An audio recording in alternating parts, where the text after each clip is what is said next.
Good afternoon મિત્રો. આજે આપણે યુનિટ નંબર 3 ડિબેન્ચર બરાબર એમના યુનિટમાં આપણે પ્રશ્ન નંબર 4 ક્વેશ્ચન નંબર 4 ઉપર જઈ રહ્યા છીએ. ડિબેન્ચર ટ્રસ્ટ ડીડ બરાબર. આ ડિબેન્ચર ટ્રસ્ટ ડીડ છે એ તમને ઓલરેડી 3 ગુણની અંદર નંબર 3 ડિબેન્ચર આ પાઠની અંદર તમને ડિબેન્ચર ટ્રસ્ટ ડીડ છે એ 3 ગુણની અંદર અને 4 ગુણની અંદર પૂછવામાં આવે છે. ખાસ કરીને વાત કરીએ તો આ જે પ્રશ્ન છે આમ જોઈએ તો ટૂંકનો સ્વરૂપનો છે અને થોડોક લેન્ધી છે, પણ સામાન્ય સ્વરૂપમાં જોવા જઈએ તો એટલું બધું કાંઈ હાર્ડ નથી બરાબર. બોર્ડના આપણા સિલેબસ પ્રમાણે જોવા જઈએ તો આ સિલેબસને ધ્યાનમાં રાખીને 3 ગુણમાં અથવા 4 ગુણની અંદર આ પ્રશ્ન તમને પૂછવામાં આવે છે બરાબર. જો ટૂંકનું સ્વરૂપે તમને પૂછે છે ત્યારે ખાસ યાદ રાખજો કે 4 ગુણનો પ્રશ્ન તમને પૂછવામાં આવે તો તમારે ટોટલ રિઝલ્ટ દર્શાવવાની રહેશે, પણ 3 ગુણનો તમને પ્રશ્ન પૂછે કે ડિબેન્ચર ટ્રસ્ટ ડીડ સમજાવો બરાબર, તો પ્રસ્તાવનાને બાદ કરતા અર્થ અને સમજૂતીના મુદ્દા સાથે એમાં સમાવેશ થતી વિગતો આ 3 વિભાગની અંદર તમારે ડિવાઇડેડ કરવાના રહેશે. પહેલો મુદ્દો અર્થ, બીજો મુદ્દો સમજૂતી અને ત્રીજો મુદ્દો સમાવેશ થતી વિગતો બરાબર. તો 3 ગુણની કે 4 ગુણની અંદર આ પ્રશ્ન આપણને પૂછવામાં આવે છે ત્યારે ખાસ યાદ રાખજો કે જો 3 ગુણના મુદ્દાઓની અંદર તફાવત પૂછવામાં આવે તમને તો આ જે મુદ્દો છે એનો પહેલો ભાગ એટલે કે અર્થ, બીજો મુદ્દો સમજૂતી અને ત્રીજો મુદ્દો એટલે તમારી પાસે રહે છે એમાં સમાવેશ થતી વિગતો બરાબર. એટલે ડિબેન્ચર ટ્રસ્ટ ડીડ છે આ ટ્રસ્ટ ડીડને તમારે 3 વિભાગની અંદર ડિવાઇડેડ કરવાનું રહેશે બરાબર. પ્રસ્તાવના મેં તમને પહેલાં પણ કીધી હતી એમ કે પહેલા પ્રશ્નની અંદર જે તમારી પ્રસ્તાવના છે એ પ્રસ્તાવના તમે દરેક પ્રશ્નની અંદર તમે એડ કરી શકો છો, છતાં પણ આપણે બેઝિકલી આપણને થોડીક ઇન્ફોર્મેશન મળી શકે એટલા માટે આપણે અહીંયા પ્રસ્તાવના છે થોડાક નવા સ્વરૂપમાં જોઈએ બરાબર. તો ખાસ કરીને વાત કરીએ તો ડિબેન્ચર ટ્રસ્ટ ડીડ છે એ આપણને કઈ રીતના ઉપયોગી છે ડિબેન્ચર ધારક માટે, આપણા માટે ડિબેન્ચર ધારક માટે આ કઈ રીતના કામ કરે છે બરાબર. તો કોઈપણ કંપનીની અંદર ડિબેન્ચર છે એક પ્રકારનું દેવું છે અને ડિબેન્ચર ધારક અને કંપની વચ્ચે લેણદાર અને દેવાદારનો સંબંધ ઉદ્ભવે છે. મેં તમને પહેલાં પણ સમજાવેલું હતું કે ડિબેન્ચર ધારક છે કંપનીમાં નાણાં રોકે છે એટલે કંપનીનો લેણદાર થાય છે, જ્યારે કંપની છે એ નાણાં લે છે એટલે દેવાદાર બને છે. આમ ડિબેન્ચર ધારક અને કંપની વચ્ચે લેણદાર દેવાદારનો સંબંધ, જ્યારે કંપની અને ડિબેન્ચર ધારક વચ્ચે દેવાદાર લેણદારનો સંબંધ, આ રીતના બંને વચ્ચે કોમ્બિનેશન છે એ હોવું જરૂરી બને છે બરાબર. એટલે તમને પ્રશ્ન એક વિકલ્પ તરીકે પણ પૂછે છે, ખાસ યાદ રાખજો કે કંપની અને ડિબેન્ચર ધારક વચ્ચે કેવો સંબંધ છે, દેવાદાર અને લેણદારનો, લેણદાર અને દેવાદારનો, બંનેમાંથી એક પણ નહીં કે બંને. આ રીતના તમને ઓપ્શન આપેલું હોય, જો પેલું કંપની આપેલું હોય, કંપની અને ડિબેન્ચર ધારક હોય તો સમજવાનું કે દેવાદાર અને લેણદારનો. પહેલો મુદ્દો તમને જો ડિબેન્ચર ધારક આપેલું છે તો સમજવાનું લેણદાર અને દેવાદાર બરાબર. તો આ રીતના તમારી પાસે આવા બે ઓપ્શન છે એને ખાસ યાદ રાખજો. એટલે કંપની માટે ડિબેન્ચર છે એક પ્રકારનું દેવું છે અને ડિબેન્ચર ધારક અને કંપની વચ્ચે લેણદાર દેવાદારનો સંબંધ છે. તેથી ડિબેન્ચર ધારક છે એમના કેટલાક અધિકારીઓની સાથે સાથે એમના હિતોનું રક્ષણ થઈ શકે એટલા માટે એક સામાન્ય જે કરાર છે એ કંપની અને ડિબેન્ચર ધારક વચ્ચે તૈયાર કરવામાં આવતો હોય છે. આ જે કરાર તૈયાર કરવામાં આવે તેને સામાન્ય ભાષામાં ડિબેન્ચર ટ્રસ્ટ ડીડ તરીકે ઓળખવામાં આવે છે. આ આપણી શું થઈ પ્રસ્તાવના.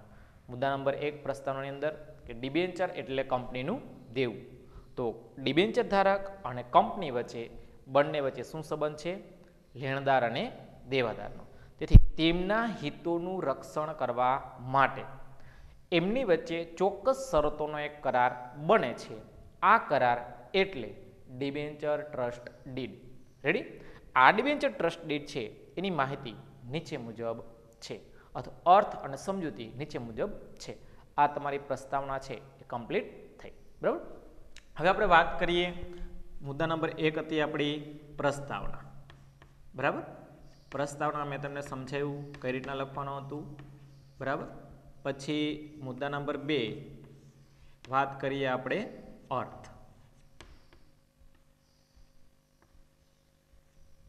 બરાબર.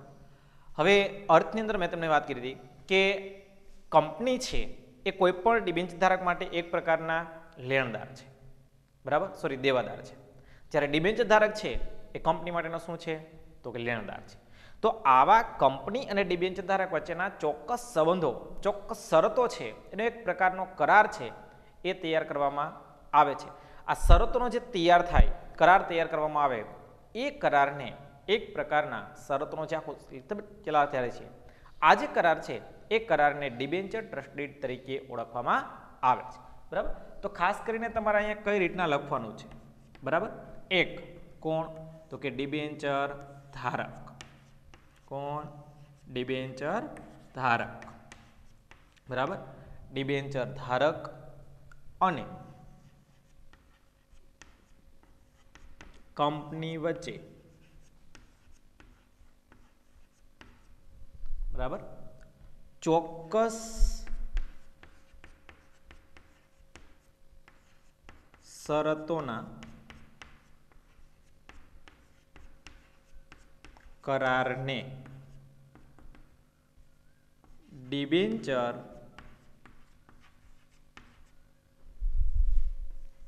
ટ્રસ્ટ ડીડ કહે છે. બરાબર, જેમાં બે શબ્દ છે આપણા માટે સૌથી ઇમ્પોર્ટન્ટ છે. એક ડિબેન્ચર ધારક, બીજું કંપની અને શરતોનો કરાર. યાદ રાખો, એક કોણ કીધું મેં? ડિબેન્ચર ધારક, બીજું કંપની. આ બંને વચ્ચે ચોક્કસ પ્રકારની શરતોનો એક કરાર બને. આ જે કરાર થાય એને શું કહેવાય? Debenture trust did. શું કહેવામાં આવે? Debenture trust did. કોની કોની વચ્ચે? ડિબેન્ચર ધારક અને કંપની વચ્ચે શું બને છે? શરતોનો કરાર. બરાબર, કે દાખલા તરીકે આપણે વાત કરીએ કે કોઈ એક કંપની છે. બરાબર, માની લો કે એપલ કંપની છે. એપલ કંપનીની અંદર 5 લાખ અથવા 5,000 કરોડ, કારણ કે એની કંપની છે કોઈ નાની હોતી નથી. તો આવી છે મલ્ટીનેશનલ કંપનીઓ છે, એ કંપનીઓની અંદર અમુક પ્રકારના ડિબેન્ચર ધારકો પણ હોય છે. તો આવા જે ડિબેન્ચર ધારકો છે એ કંપનીમાં પોતાની મૂડી છે એ રોકવાનું કામ કરે છે, અને મૂડી પોતાની રોકે છે ત્યારે એક પ્રકારના લેણદાર બની જતા હોય છે. તો આવા જે મૂડીરોકાણના જે કંઈ વ્યક્તિઓ છે, એક વ્યક્તિઓ વચ્ચે અને કંપની વચ્ચે એક શરતોનો આખો જે કરાર છે એ તૈયાર કરવામાં આવતો હોય છે. આ ચોક્કસ શરતોનો જે કરાર બને એ કરારને આપણે વાત કરીએ એમ ડિબેન્ચર ટ્રસ્ટ ડીડ તરીકે ઓળખવામાં આવે છે. રેડી? ફરીવાર ધ્યાન આપજો. ડિબેન્ચર ધારક અને કંપની વચ્ચે ચોક્કસ શરતોનો કરાર એટલે ડિબેન્ચર ટ્રસ્ટ ડીડ. રેડી? ફરીવાર ધ્યાન આપજો. કંપનીની અંદર ડિબેન્ચર ધારક અને કંપની વચ્ચે ચોક્કસ શરતોનો કરાર એટલે ડિબેન્ચર ટ્રસ્ટ ડીડ. બરાબર, હવે એક એરો મારીને નીચે આપણે લખવું તો લખી શકીએ, કારણ કે તમને 1 માર્ક્સની અંદર એ પૂછવામાં આવે છે. વિકલ્પની અંદર પણ ઘણીવાર પૂછાઈ ગયેલો પ્રશ્ન છે કે ડિબેન્ચર ટ્રસ્ટ ડીડને કયા નામે ઓળખવામાં આવે છે. બરાબર, તો ખાસ યાદ રાખજો મિત્રો કે આ ડિબેન્ચર ટ્રસ્ટ ડીડ છે એમને એક 2 નામ આપવામાં આવેલા છે. બરાબર, ઘણીવાર આપણે કોઈને પેટ નામથી બોલાવતા હોય છે. જેમ કે અહીંયા કોઈ ઘરમાં આપણને કિશન કિશન કરતા હોય ને ઘરે જઈને તો કે કિસલો કિસલો વાત થતું હોય છે. તો આ જે વાત થાય છે, બરાબર, એનું પેટ નેમ છે. ઘણીવાર આપણે કહેતા લાલો, ઓલરેડી એનું બીજું નામ છે એ અલગ જ હોય છે. બરાબર ને? તો આ જે એક નામ છે એના બીજા નામથી પણ એને ઓળખવામાં આવતા હોય છે. એમ અહીંયા પણ એ આ ટ્રસ્ટ ડીડ છે એ ટ્રસ્ટ ડીડને અહીંયા કંઈક બીજા નામથી ઓળખવામાં આવે છે. બરાબર, તેનું નામ છે ટ્રસ્ટ ન્યાસ. ટ્રસ્ટ ન્યાસ. બરાબર, અને બીજું છે ટ્રસ્ટ કરાર. બરાબર, ક્યાં નામ ઓળખવામાં આવે છે? ટ્રસ્ટ ન્યાસ અને ટ્રસ્ટ કરાર. બરાબર, કે ડિબેન્ચર ટ્રસ્ટ ડીડ છે એને 2 નામથી ઓળખવામાં આવે છે, ટ્રસ્ટ ન્યાસ અને ટ્રસ્ટ કરાર. બરાબર, હવે આપણે વાત કરીએ સમજૂતીની.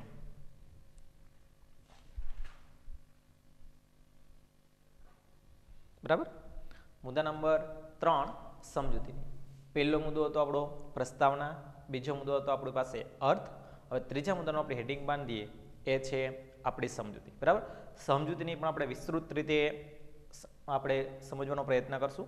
બરાબર, ફરીવાર તમને યાદ કરાવી દઉં, ડિબેન્ચર ધારક અને કંપની વચ્ચે ચોક્કસ શરતોનો જે કરાર બને એ કરારને ડિબેન્ચર ટ્રસ્ટ ડીડ કહે છે, જેને આપણે ટ્રસ્ટ ન્યાસ કે ટ્રસ્ટ કરાર તરીકે ઓળખીએ છીએ. બરાબર,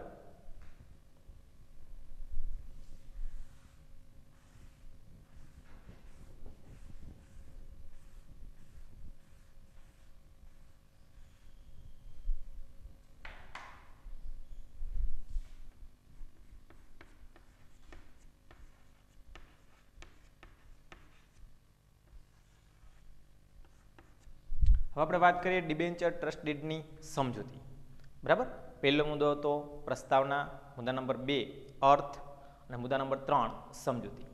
હવે આપણે વાત કરીએ એમ કે જે કંપનીની અંદર ટોટલી 2 પ્રકારના મૂડીરોકાણના પ્રયત્નો કરવામાં આવે છે, એક ડિબેન્ચરમાં અને બીજું શેરમાં, બરાબર. અહીંયા શેરનો પ્રશ્ન છે ને આપણે સાઈડમાં રાખીએ છીએ, માત્ર ને માત્ર ડિબેન્ચરની આપણે વાત કરીએ છીએ, બરાબર. તો ડિબેન્ચર ધારક છે એ ડિબેન્ચર ધારક, બરાબર, હંમેશને માટે કોઈ એક જગ્યાએ હોતા નથી. તો કેવી કેવી જગ્યાએ હોય? તો કે દરેક ડિબેન્ચર ધારક છે જુદી જુદી જગ્યાએ રહે છે. કેવી કેવી જગ્યા? તો કે જુદી જુદી જગ્યાએ રહે છે, બરાબર. તો આ તમામ પ્રકારના જે ડિબેન્ચર ધારકો છે એ દરેકે દરેક ડિબેન્ચર ધારક પોતાના હિતોનું રક્ષણ થઈ શકે એટલા માટે એ સમાજમાંથી પ્રતિષ્ઠિત વ્યક્તિઓ છે એ વ્યક્તિઓની પોતાના હિતોના રક્ષણ માટે એક નિમણૂક કરે છે, બરાબર. કે તમામ પ્રકારના ડિબેન્ચર ધારકો છે જુદી જુદી જગ્યાએ રહે છે, બરાબર. એટલે તેમના હિતોના રક્ષણ માટે કોના? તો કે ડિબેન્ચર ધારકોના, કે ડિબેન્ચર ધારકોના હિતોના રક્ષણ માટે, બરાબર. તો આ તમામ પ્રકારના જે ડિબેન્ચર ધારકો છે એ ડિબેન્ચર ધારકોના હિતોના રક્ષણ માટે અમુક પ્રકારની કંપનીમાં જોગવાઈ કરવામાં આવે છે અને એ જોગવાઈને આધીન રહીને, બરાબર, રક્ષણ માટે ચોક્કસ પ્રકારની શું કરવામાં આવે? એક જોગવાઈ કરવામાં આવે. આ ચોક્કસ પ્રકારની જે જોગવાઈ થાય એ જોગવાઈમાં, બરાબર, જોગવાઈ કરવામાં આવે છે. જેમાં કે જે સમાજ છે એ સમાજની અંદર સમાજના પ્રતિષ્ઠિત વ્યક્તિઓ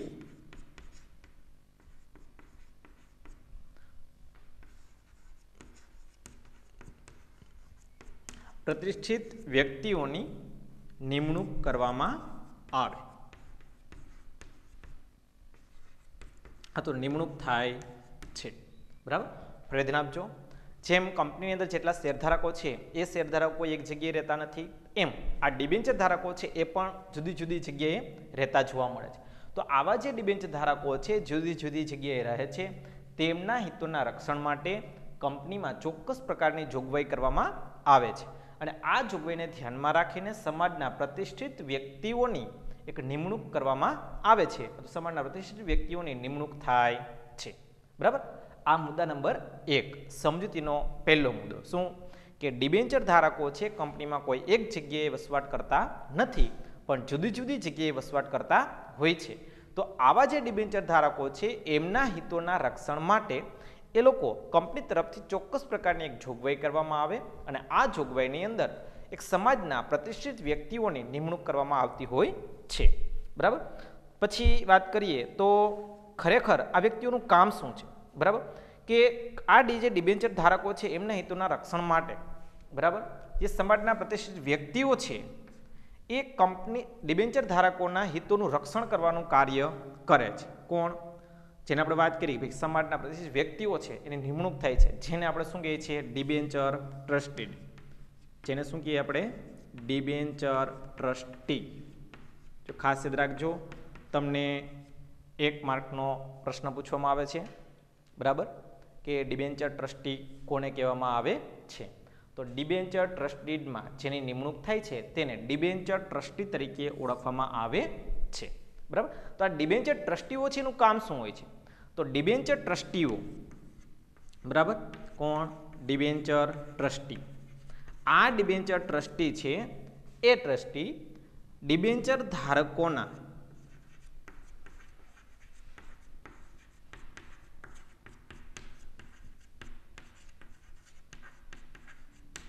હિતના રક્ષણ માટે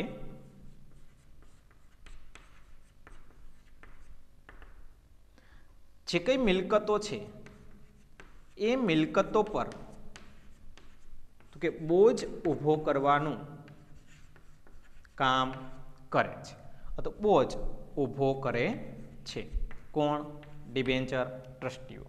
કે જ્યારે કંપની છે 2 પ્રકારની અંદર બોજ ઊભો થાય, ખાસ યાદ રાખજો કે જ્યારે કંપનીમાં ઘણીવાર કંપની છે પોતાનું વ્યાજ ચૂકવવામાં નિષ્ફળ જાય અથવા તો કંપની છે ડિબેન્ચર ધારકોના હિતોનું રક્ષણ ન કરી શકે, તો એવા સંજોગોની અંદર આ ડિબેન્ચર ટ્રસ્ટીઓ છે એ ડિબેન્ચર ધારકોના હિતના રક્ષણ માટે કંપનીની જે મિલકતો છે એ મિલકતો ઉપર બોજ ઊભો કરવાનું કાર્ય કરે છે. તો સામાન્ય રીતે આપણે જે ટેક્સ્ટબુકમાં અવેલેબલ છે એના બે મુદ્દા કે કંપની જ્યારે કોઈ પણ મિલકતો ઉપર બોજ ઊભો કરે છે ત્યારે બોજના મુખ્ય બે પ્રકાર છે, એક તરતો બોજ અને સ્થિર બોજ. આપણી પાસે એ વર્તમાન અભ્યાસક્રમની અંદર એની કોઈ સ્પષ્ટતા નથી એટલે આપણે સ્પષ્ટતા કરશું નહીં, છતાં પણ તમને સમજાવી દઉં. બરાબર, આ બે મુદ્દાને યાદ રાખવા માટે એક ચોક્કસ શબ્દ હતો ચોસ્થી, બરાબર, અને સત, આ ખાસ યાદ રાખજો. એક ચોક્કસ સ્થિર બોજ હતો, બરાબર, અને બીજું તરતો બોજ હતો. જો કંપનીની ચોક્કસ મિલકતો ઉપર બોજ ઊભો કરે તો એને સ્થિર બોજ કહેવાય, અને કંપનીની સમગ્ર મિલકત મીન્સ કે બધી જ મિલકતો ઉપર બોજ ઊભો કરવામાં આવે તો એને તરતો બોજ તરીકે ઓળખવામાં આવે છે.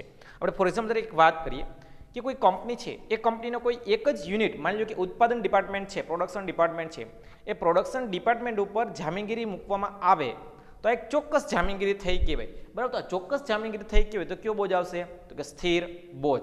જ્યારે ટોટલી કંપનીની તમામ મિલકતો ઉપર જો બોજ ઊભો કરી દેવામાં આવે એટલે મીન્સ કે સમગ્ર મિલકતો ઉપર બોજ ઊભો થયો તો શું કહેવાય? એને તરતો બોજ. બરાબર, એટલે કંપની જ્યારે પોતાનું વ્યાજ ચૂકવવામાં નિષ્ફળ જાય અથવા તો એમની જવાબદારી ચૂકવવામાં કસૂર કરે તો એવા સંજોગોની અંદર આ ડિબેન્ચર ટ્રસ્ટીઓ છે કંપનીની મિલકતો ઉપર બોજ ઊભો કરવાનું કામ કરે છે. બરાબર, સમજૂતીના પહેલા મુદ્દાની અંદર આપણે શું વાત કરી કે ડિબેન્ચર ધારકો છે કેવી જગ્યાએ? તો કે જુદી જુદી જગ્યાએ રહે છે, તો તેમના હિતોનું રક્ષણ કરવા માટે કંપનીમાં ચોક્કસ પ્રકારની જોગવાઈ કરવામાં આવે છે કે જેમાં સમાજના પ્રતિષ્ઠિત વ્યક્તિઓની નિમણૂક થાય છે, જેને આપણે કીધું ડિબેન્ચર ટ્રસ્ટીઓ. બરાબર, તો આ ડિબેન્ચર ટ્રસ્ટીઓનું કામ શું હોય? તો જેટલા પણ ડિબેન્ચર ટ્રસ્ટીઓ છે એ ડિબેન્ચર ધારકોના હિતના રક્ષણ માટે કંપનીની મિલકતો ઉપર બોજ ઊભો કરવાનું કાર્ય કરી શકે છે. બરાબર, હવે આપણે વાત કરીએ પેરેગ્રાફ નંબર 3. તો ખાસ કરીને વાત કરીએ તો ડિબેન્ચર ધારકોની, બરાબર, ખાસ કરીને કે ડિબેન્ચર ટ્રસ્ટીડ છે એમાં જો કોઈ પણ પ્રકારનો ફેરફાર કરવાનો હોય, બરાબર, આપણે પેરેગ્રાફ નંબર 3 તરફ જઈ રહ્યા છીએ. ખાસ કરીને વાત કરીએ તો ડિબેન્ચર ટ્રસ્ટીઓ છે એ મોટાભાગના જે કંઈ ટ્રસ્ટીડમાં ફેરફાર કરવાનો હોય તો સામાન્ય રીતે અંતિમ માલિકો કોણ છે એમના? તો કે ડિબેન્ચર ધારકો છે, તો તેમની પરવાનગી લેવી જરૂરી બને છે. બરાબર, એટલે મુદ્દા નંબર 3 કે જ્યારે પણ ડિબેન્ચર ટ્રસ્ટ ડીડમાં ફેરફાર કરવાનો હોય, ડિબેન્ચર ટ્રસ્ટ ડીડમાં ફેરફાર કરવાનો હોય ત્યારે કેમ અમે ફરીવાર કીધું યાદ રાખજો, ડિબેન્ચર ટ્રસ્ટ ડીડમાં ફેરફાર કરવાનો હોય ત્યારે ડિબેન્ચર ધારકોની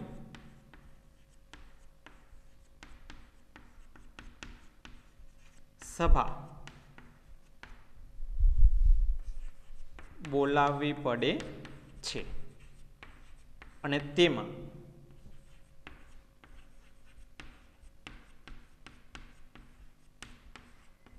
ઠરાવ પસાર કરવામાં આવે છે.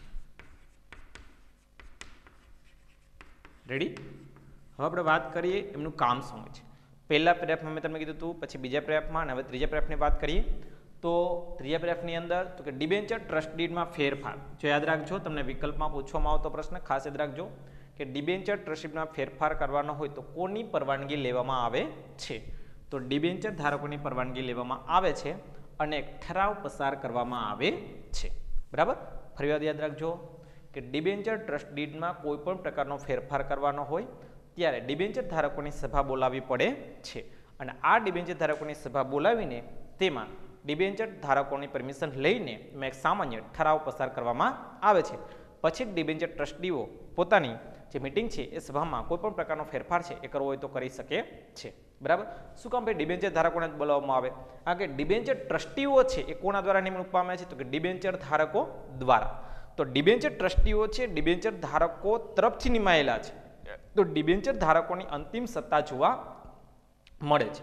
એટલે ડિબેન્ચર ટ્રસ્ટ ડીડમાં કોઈ પણ પ્રકારનો ફેરફાર કરવાનો હોય તો એવા સંજોગોની અંદર ડિબેન્ચર ધારકોની સભા બોલાવવામાં આવે છે, તેમાં ઠરાવ પસાર કરવામાં આવે છે.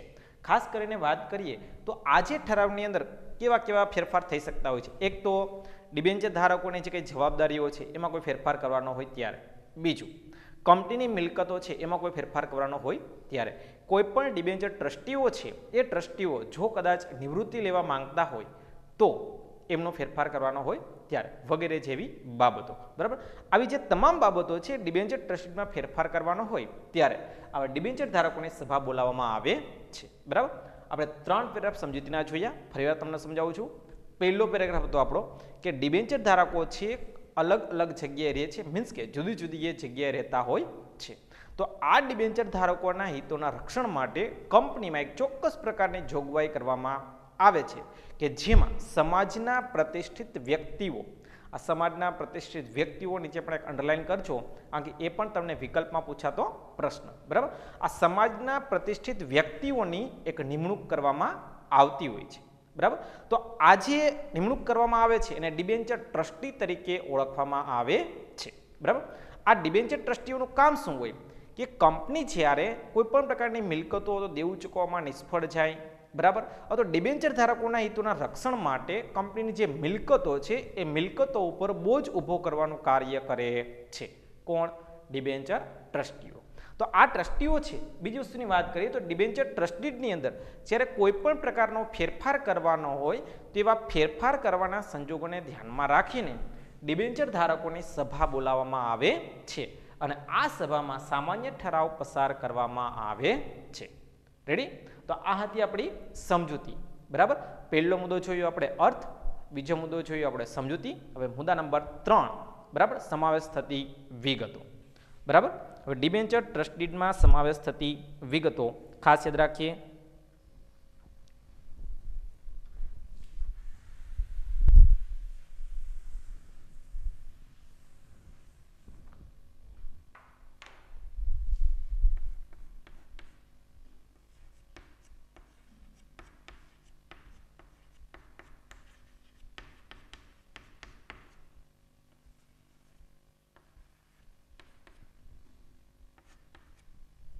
બરાબર, સમાવેશ થતી વિગતો. આપણી પાસે 3 બાબતો છે, યાદ રાખજો. એક કંપની, ડિબેન્ચર ધારક, બરાબર, અને મિલકતો. બરાબર, તો આ 3 મુદ્દાને ધ્યાનમાં રાખીને આપણે અહીંયા કામ કરવાનું છે. બરાબર, સમાવેશ થતી વિગતો તમને 2 ગુણની અંદર પણ પૂછવામાં આવે છે ઘણીવાર કે ડિબેન્ચર ટ્રસ્ટ ડીડમાં સમાવેશ થતી વિગતો જણાવો.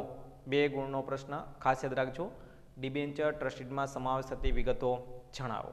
આ તમારે કાઉન્સમાં 2 ગુણ લખવા હોય તો પણ તમે લખી નાખજો, કારણ કે તમને આ રીતના પણ પ્રશ્ન પૂછે છે કે ડિબેન્ચર ટ્રસ્ટ ડીડમાં સમાવેશ થતી વિગતો જણાવો. બરાબર, તો કઈ કઈ વિગતો હોઈ શકે?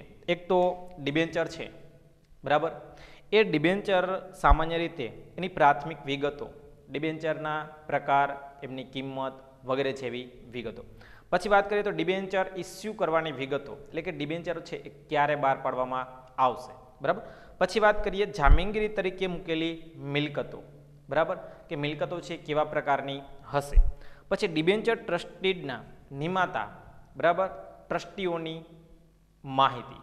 પછી એમને આપવામાં આવેલી સત્તા અને જવાબદારી અંગેની માહિતી. બરાબર, પછી વાત કરીએ શરતો અને અન્ય બાબતો, જેવી કે ટ્રસ્ટીડમાં ફેરફાર કર્યા હોય તો તેની વિગત.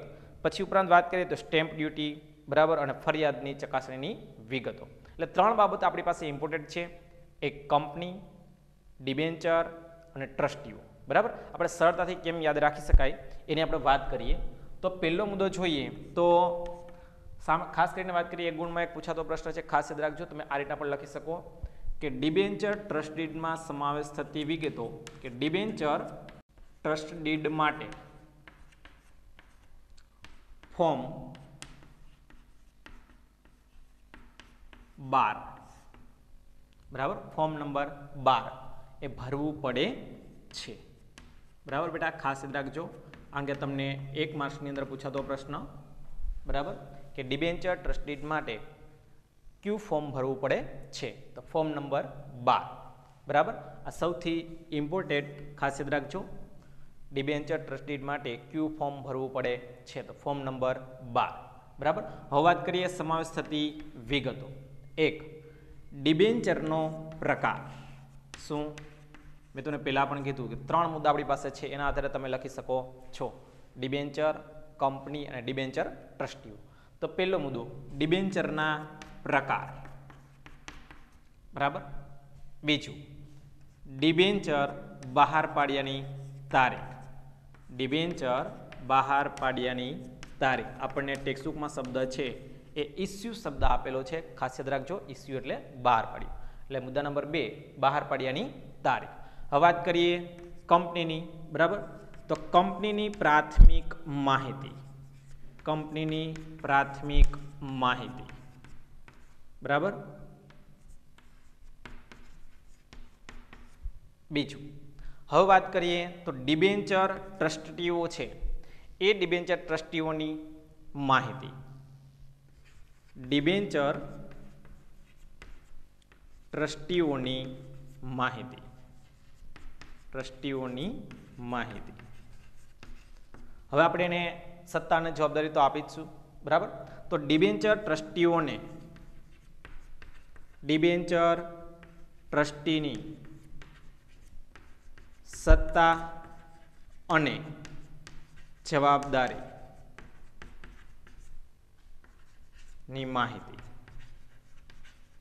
હવે જો યાદ રાખજો કે ડિબેન્ચર ટ્રસ્ટીઓ છે એ કોઈ ડિબેન્ચર ટ્રસ્ટીમાં મફતમાં કામ કરશે નહીં, બરાબર. મીન્સ કે ફ્રીમાં કામ કરશે નહીં.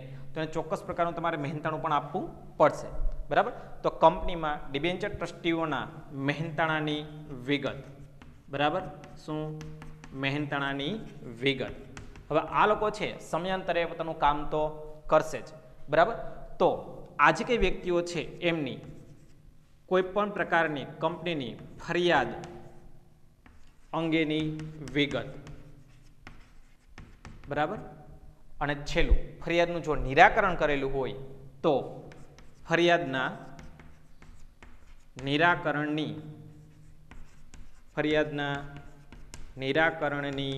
વિગત, બરાબર. આટલી વિગતો છે એ તમારે ડિબેન્ચર ટ્રસ્ટીમાં સમાવેશ કરવામાં આવે છે. જો સરળતાથી યાદ રાખવા માટે તમારે શું કરવાનું? પહેલું, એક તો કંપની ડિબેન્ચર ટ્રસ્ટીમાં 3 બાબતો છે. ડિબેન્ચર ધારક, બરાબર, પછી ડિબેન્ચર ટ્રસ્ટીઓ અને કંપની. પહેલું ડિબેન્ચરના પ્રકાર. તો ડિબેન્ચર ક્યારે બહાર પડાશે એની પણ વિગત આપવી પડે. એટલે ડિબેન્ચર બહાર પાડ્યાની તારીખ. પછી કંપનીની પ્રાથમિક માહિતી. એના પછીનો મુદ્દો ડિબેન્ચર ટ્રસ્ટીઓની માહિતી. પછી વાત કરીએ ડિબેન્ચર ટ્રસ્ટીઓને આપવામાં આવેલી સત્તા અને જવાબદારી અંગેની માહિતી. પછી ડિબેન્ચર ટ્રસ્ટીઓ છે ફ્રીમાં કામ કરશે નહીં, એટલે એને ચોક્કસ પ્રકારનું તમારે મહેનતાણું પણ આપવું પડશે. તો એમને આપેલા મહેનતાણાની વિગત. એ ડિબેન્ચર ટ્રસ્ટીઓ છે ફરિયાદ કોઈ પણ હોય તો એની જાણ કરશે, ફરિયાદનું નિરાકરણ કરેલ હશે તો પણ એમની જાણ કરશે. એટલે ફરિયાદ અને તેના નિરાકરણની વિગત વગેરે જેવી બાબતોનો સમાવેશ કરવામાં આવે છે. તમારે 2 માર્ક્સની અંદર પૂછે તો તમારે 4 મુદ્દા લખવાના રહે છે. ખાસ યાદ રાખજો કે ડિબેન્ચર ટ્રસ્ટીમાં સમાવેશ થતી વિગતો જણાવો. આવો જ્યારે તમને પ્રશ્ન પૂછે તો તમારે આ 4 મુદ્દા રિવાઇઝ કરવાના રહે છે, બરાબર. ફરી ધ્યાન આપજો. ડિબેન્ચર ટ્રસ્ટીમાં સમાવેશ થતી વિગતો મેં તમને 3 મુદ્દા કીધા: ડિબેન્ચર, કંપની અને ડિબેન્ચર ટ્રસ્ટીઓ. પહેલો મુદ્દો ડિબેન્ચરના પ્રકાર, ડિબેન્ચર બહાર પાડ્યાની તારીખ, ડિબેન્ચર ટ્રસ્ટીઓની વિગત, કંપનીની પ્રાથમિક વિગત, પછી ડિબેન્ચર ટ્રસ્ટીઓને આપવામાં આવેલી સત્તા અને જવાબદારીની વિગત, ડિબેન્ચર ટ્રસ્ટીઓને આપવામાં આવેલા મહેનતાણાની વિગત, ડિબેન્ચર ટ્રસ્ટીઓએ કરેલી ફરિયાદ અંગેની વિગત અને ડિબેન્ચર ટ્રસ્ટીઓએ ફરિયાદનું નિરાકરણ કરેલ છે કે નહીં તે અંગેની વિગત, બરાબર. તો આપણી પ્રાથમિક માહિતી થયેલી ગણાય. ફરીવાર તમને ટૂંકાણની અંદર આપણે ડિબેન્ચર ટ્રસ્ટીની ટૂંક નોંધ મસ્ત એક સરસ મજાના 3 કે 4 ગુણની અંદર આપણે પૂછાય છે અને સરળતાથી યાદ રાખી શકાય એ રીતના તમારે ડિવાઇડેડ કરવાના રહેશે, બરાબર. પહેલો મુદ્દો છે આપણો પ્રસ્તાવના. પ્રસ્તાવના ફરીવાર તમને યાદ કરાવી દઉં. ડિબેન્ચર છે એક પ્રકારનું દેવું છે, એટલે કંપની અને ડિબેન્ચર ધારક વચ્ચે કેવો સંબંધ છે? તો કે લેણદાર દેવાદારનો સંબંધ બને છે. માટે એમની વચ્ચે ચોક્કસ એક શરતોનો કરાર થાય છે. આ જે કરાર એને શું કીધું આપણે? ડિબેન્ચર ટ્રસ્ટ ડીડ, બરાબર. હવે આપણે વાત કરીએ તો કે અર્થની. તો કંપની અને ડિબેન્ચર ધારક વચ્ચે ચોક્કસ પ્રકારનો જે શરતોનો કરાર થાય છે, આ શરતોનો જે કરાર છે એને આપણે ડિબેન્ચર ટ્રસ્ટી તરીકે ડિબેન્ચર ટ્રસ્ટી તરીકે ઓળખીએ છીએ. બરાબર. બીજું એનું નામ છે શું છે તો કે ટ્રસ્ટ ડીડ અને ટ્રસ્ટ ન્યાસ. બરાબર. ટ્રસ્ટ ન્યાસ અને ટ્રસ્ટ કરાર આ બે નામથી ઓળખવામાં આવે છે. બરાબર. પછી વાત કરીએ તો એની સમજૂતી હતી. સમજૂતીમાં 3 પેરેગ્રાફ. બરાબર. પહેલા પેરેગ્રાફની અંદર આપણે એવું કહેવામાં આવ્યું હતું કે ડિબેન્ચર ટ્રસ્ટીઓ ડિબેન્ચર ધારકો છે એ જુદી જુદી જગ્યાએ રહે છે. તેમના હિતોના રક્ષણ માટે કંપનીમાં ચોક્કસ પ્રકારની જોગવાઈ કરવામાં આવે છે. આ જોગવાઈને ધ્યાનમાં રાખીને કંપનીમાં સમાજના પ્રતિષ્ઠિત વ્યક્તિઓની નિમણૂક કરવામાં આવે છે. હવે આ વ્યક્તિઓ છે શું કામ કરે છે તો કંપનીમાં જ્યારે ડિબેન્ચર ધારકોના હિતનું રક્ષણ કરવાનું હોય ત્યારે એવા સંજોગોની અંદર કંપનીની મિલકતો ઉપર બોજ ઊભો કરવાનું કામ કરે છે. ખાસ કરીને વાત કરીએ તો આવા જે ડિબેન્ચર ટ્રસ્ટીઓ છે એ ડિબેન્ચર ટ્રસ્ટીઓ ડિબેન્ચર ધારકોની સભા બોલાવીને એ ડિબેન્ચર ટ્રસ્ટીમાં ફેરફાર કરવાનો હોય તેમની પરવાનગી લઈને એ ફેરફાર કરી શકે છે. આપણા 3 પેરેગ્રાફ હતા. બરાબર. હવે વાત કરીએ ડિબેન્ચર ટ્રસ્ટીમાં સમાવેશ થતી વિગતો. બરાબર. તમારે એક મુદ્દો મેં તમને પહેલાં પણ કીધું કે આ એક તમારે 2 ગુણની અંદર પૂછવામાં આવે છે. ખાસ યાદ રાખજો. અને એક વિકલ્પમાં પણ પૂછવામાં આવે છે કે ડિબેન્ચર ટ્રસ્ટ ડીડ માટે કયા નંબરનું ફોર્મ ભરવું પડે છે તો કયા નંબરનું ફોર્મ નંબર 12. કયું? Form number 12. ખાસ યાદ રાખજો કે ડિબેન્ચર ટ્રસ્ટ ડીડ માટે ફોર્મ નંબર 12 ભરવું પડે છે. બરાબર. તો આ ડિબેન્ચર ટ્રસ્ટ ડીડ માટે ફોર્મ નંબર 12 ભરવું પડે છે કે જેમાં આપણે નીચેની બાબતોનો સમાવેશ થાય છે. એ પણ તમને સરળતાથી યાદ રાખવા મેં તમને ટ્રીક બતાવેલી હતી. બરાબર. એક તો ડિબેન્ચર, કંપની અને ડિબેન્ચર ટ્રસ્ટીઓ. પહેલો મુદ્દો ડિબેન્ચરના પ્રકાર. તમે તમારી રીતે પણ યાદ રાખી શકો છો. ડિબેન્ચરના પ્રકાર, કંપનીની પ્રાથમિક વિગતો, ડિબેન્ચર બહાર પાડ્યાની વિગતો, ડિબેન્ચર ટ્રસ્ટીઓ અંગેની માહિતી, ડિબેન્ચર ટ્રસ્ટીઓને આપણે આપેલી સત્તા અને જવાબદારીની માહિતી. હવે એ ટ્રસ્ટીઓ કંઈ ફ્રીમાં કામ કરશે નહીં એટલે આપવામાં આવેલા મહેનતાણાની વિગત. હવે એમનું જે કામ છે એને આપણે મુદ્દાઓ પર સ્વરૂપમાં લઈ લઈએ તો એમને કરેલી ફરિયાદ અંગેની વિગત અને છેલ્લો મુદ્દો ફરિયાદના નિરાકરણ અંગેની વિગત. બરાબર. તો આ સાથે આપણે અહીંયા પ્રશ્ન છે એ પૂર્ણ કરીએ છીએ. બરાબર. નેક્સ્ટ પિરિયડની અંદર આપણે આના જેવા જ એક બીજા પ્રશ્નના સરસ મજાના ઉદાહરણ સાથે સમજવાનો પ્રયત્ન કરશું. અસ્તુ.